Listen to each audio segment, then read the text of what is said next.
ओम नमः शिवाय जप सकता, पर स्त्री पंचाक्षर से चालू कर षडाक्षर पर पहुंचेगी और पुरुष षडाक्षर से चालू कर देगा। ओम नमः शिवाय, ओम नमः शिवाय, ओम नमः शिवाय, ओम नमः शिवाय, ओम नमः शिवाय। ये पुरुष चालू कर दिया, पर स्त्री जब जपेगी नमः शिवाय, ओम नमः शिवाय, ओम नमः शिवाय, ओम नमः शिवाय, पंचाक्षर से चालू करा। कहां से चालू करा है? फिर से आप लोग एक बार बोल के देख लो, चालू करो बोलना, नमः शिवाय, ओम नमः शिवाय, ओम नमः शिवाय। कहां से चालू करा था? नमः शिवाय से, षडाक्षर तक गए हो। फिर पुरुष ओम नमः शिवाय, नमः शिवाय, ओम नमः शिवाय, नमः शिवाय, ओम नमः शिवाय। पंचाक्षर से षडाक्षर तक। फिर से बोलो एक बार, बोलो चल, नमः शिवाय, ओम नमः शिवाय, ओम नमः शिवाय, ओम नमः शिवाय, नमः शिवाय, ओम नमः शिवाय। पंचाक्षर से षडाक्षर की ओर चलो।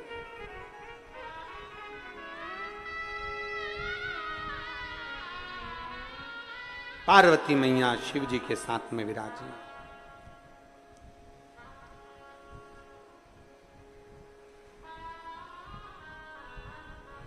बैठी थी।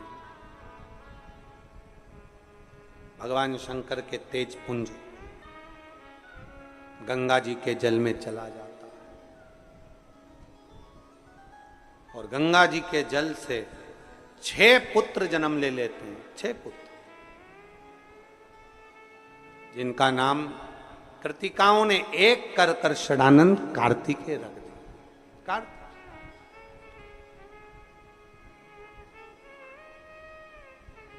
षडानंद कार्तिकेय जी जब माता पार्वती जी के पास में आए और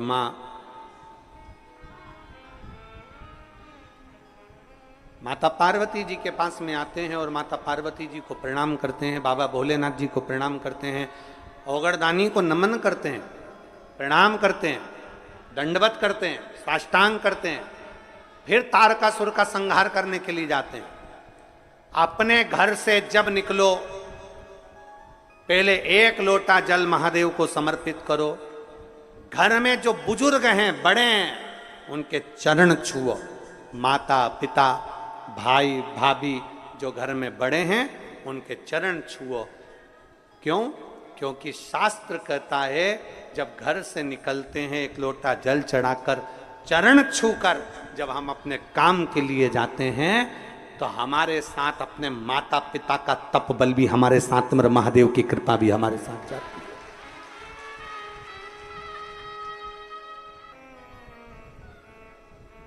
अपनी किस्मत का ताला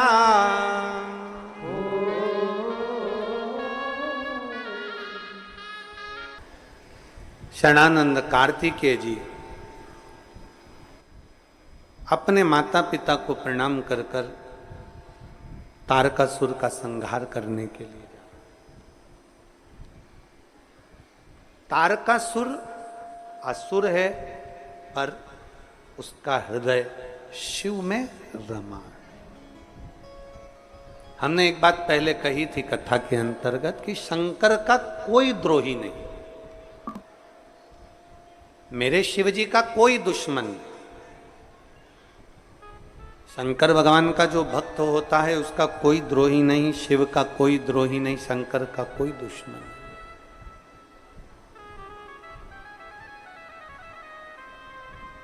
कौन द्रोही होगा? क्योंकि तारकासुर ने मांगा क्या था? तारकासुर ने मांगा था केवल ब्रह्मदेव से वर मांगा कि मुझे वर दीजिए, कि वर ऐसा दीजिए कि मैं अगर मरूं तो शंकर जी के पुत्र के द्वारा। शिव जी के बेटे के द्वारा मेरे प्राण छूटे, क्योंकि तारकासुर जानता था कि भोलेनाथ सती माता के बाद में विवाह नहीं करना चाहते थे, और मैं चाहता हूं कि मेरा बाबा विवाह जरूर करे।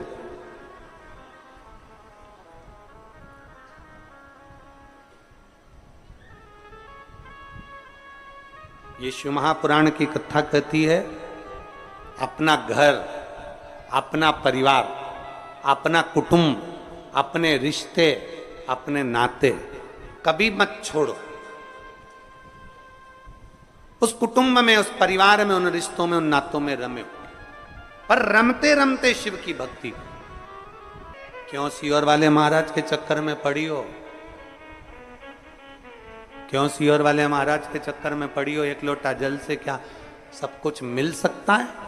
अगर विश्वास पक्का है, ब्रह्मा ब्रह्मलोक में रहते हैं, भगवान विष्णु बैकुंठ लोक में रहते हैं, इंद्र लोक में रहते हैं, और मेरा भोले भंडारी पृथ्वी लोक पर रहते। तारकासुर ने वर मांगा, मेरे ओघड़दानी का विवाह हो जाए, उनके संतान के द्वारा मेरे प्राण छूटे, उनके बेटे से मैं मरूं, उनके बेटों के द्वारा मेरे प्राण छूटे, उनके बेटे।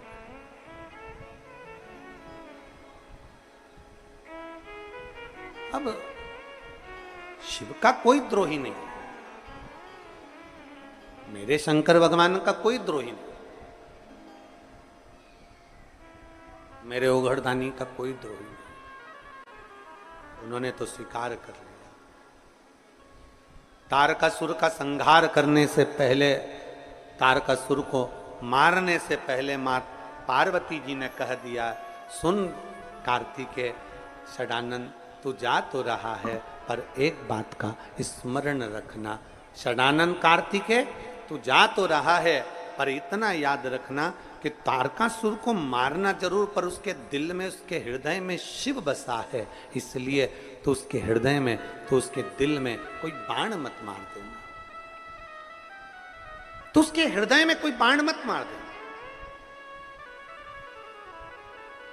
तो उसके दिल में कोई बाण मत मार देना। शिव उसके दिल में बसा है, शंकर उसके हृदय में बसा है।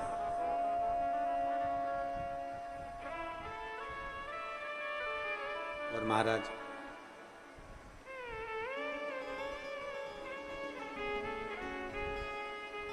मुख में हो राम नाम, राम सेवा हाथ में, और तू अकेला नाही प्यारे, राम तेरे साथ में। जब हमारे हृदय में, हमारे दिल में, हमारे हृदय चित्त में भगवान समाहित हो जाता है, हमारे हृदय में जब शिव समाहित हो जाता है, तो शिव ही हमारा साथ निभाता है।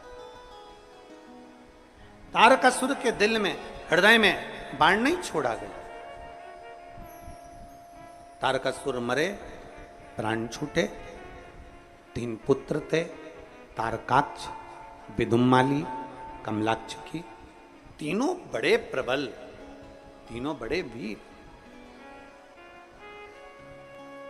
तीनों बड़े प्रबल थे। तीनों पक्का जरूर है, विश्वास अगर पक्का है तब। एक पत्र है, देखिए।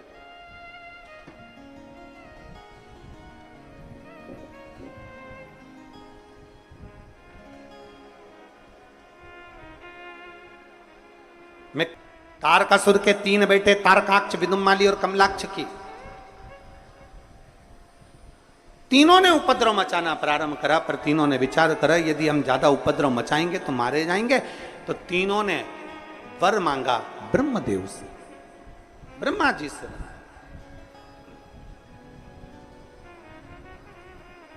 ब्रह्मा जी से निवेदन किया, हमें वर दीजिए। क्या वर चाहिए? बस ऐसी कृपा कर दो कि हम तीनों मरें तो एक साथ मरें, और हम तीनों अगर रहें तो 3 पुरियां हमारे साथ में रहे, 3 महल, 3 नगर, 3 क्षेत्र हमारे निर्मित हो। 3 क्षेत्र, 3। ब्रह्मा जी ने तथास्तु कह दिया, 3 पुरियों का निर्माण हो गया, 3 नगर बस गए। उन 3 नगर में ये तीनों रहने लगे। अब इनने उपद्रव मचाया। जब व्यक्ति के पास में बहुत वैभव हो जाता है, जब व्यक्ति के पास में बहुत सारा यश हो जाता है, बहुत सारा वैभव हो जाता है, तब व्यक्ति फिर धीरे धीरे अपनी मनमानी करना प्रारंभ करता। तीनों अजय, तीनों जो उपद्रव मचा,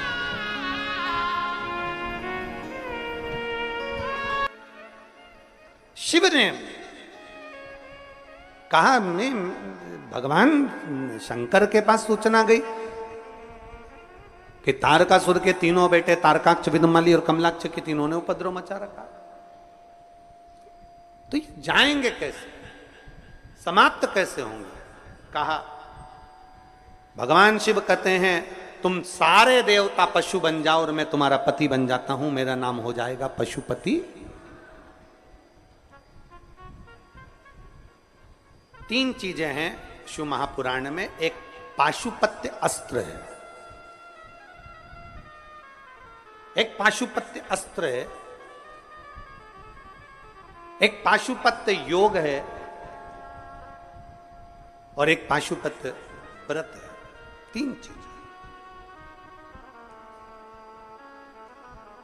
पाशुपत्य योग, पाशुपत्य अस्त्र और पशुपति व्रत।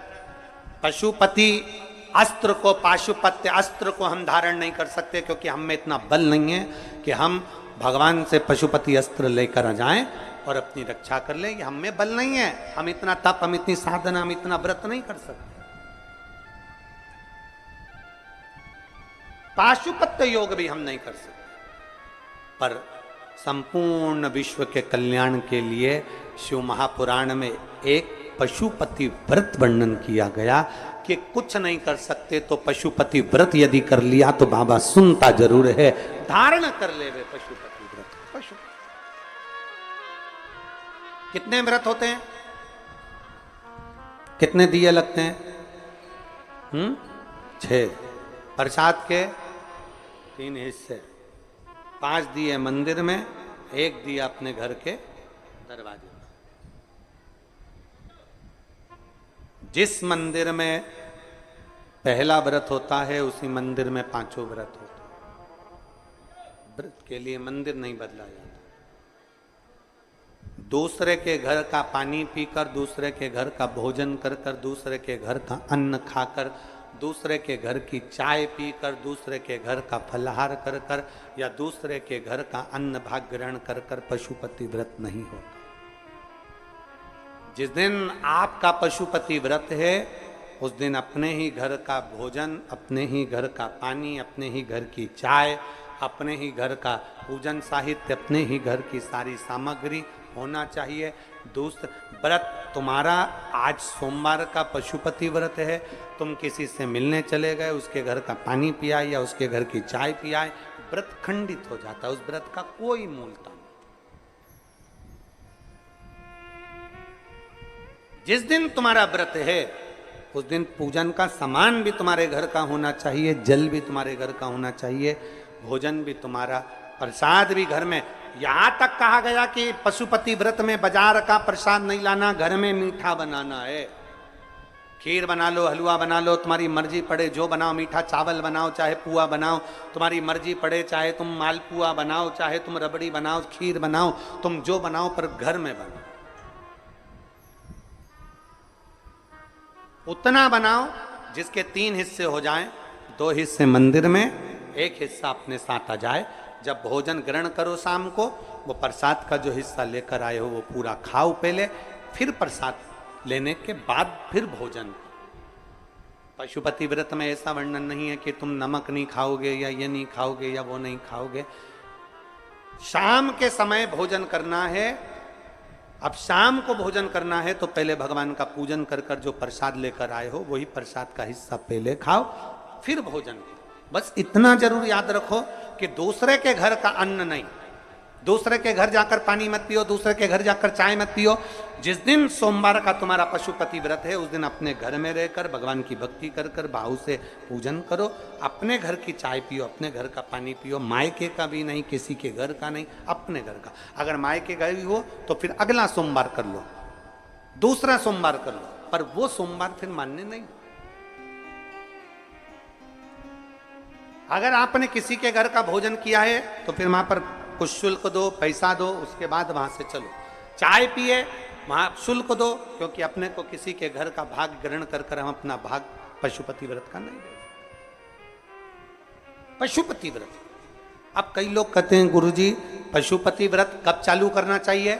शिव महापुराण की कथा कहती है शंकर भगवान के पास जाने का कोई समय नहीं है, शंकर भगवान को भजने का कोई समय नहीं है, शंकर भगवान को पुकारने का कोई समय नहीं है। जैसे मौत का कोई समय नहीं होता, उसी तरह शंकर का भजन करने का कोई समय नहीं होता। जब तुम्हारा मन कर जाए, जब तुम्हारा दिल कर जाए, जब तुम्हारा इच्छा कर जाए, तब तुम पशुपति व्रत प्रारंभ कर सकते हो। पर यदि आपका 16 सोमवार का व्रत है और साथ में पशुपति व्रत कर रहे हो तो वो स्वीकार नहीं होगा। तुम्हारी एकादशी सोमवार के दिन पड़ गई और तुम एकादशी का व्रत कर रहे हो और सोचो पशुपति व्रत भी कर लूं तो वो स्वीकार नहीं होगा। पशुपति व्रत केवल पशुपति व्रत ही रहे। पशुपति व्रत। कढ़ाई में जितना सामान बनाया तुमने, जितनी खीर बनाई, जितना सामान बनाया, पूरा की पूरा लेकर जाना। ये नहीं कि कढ़ाई में छोड़कर चली जाऊं, आधा बच्चों के लिए छोड़ जाती हूँ, आधे में से 3 हिस्से कर दूंगी ना। कढ़ाई में अगर छोड़कर चले गए तो प्रसाद के 2 हिस्से तो वहीं होगा, क्योंकि बना तुम शिव जी के लिए रहे थे, बना तुम भगवान के लिए, हिस्सा नहीं छोड़। एक पत्र है।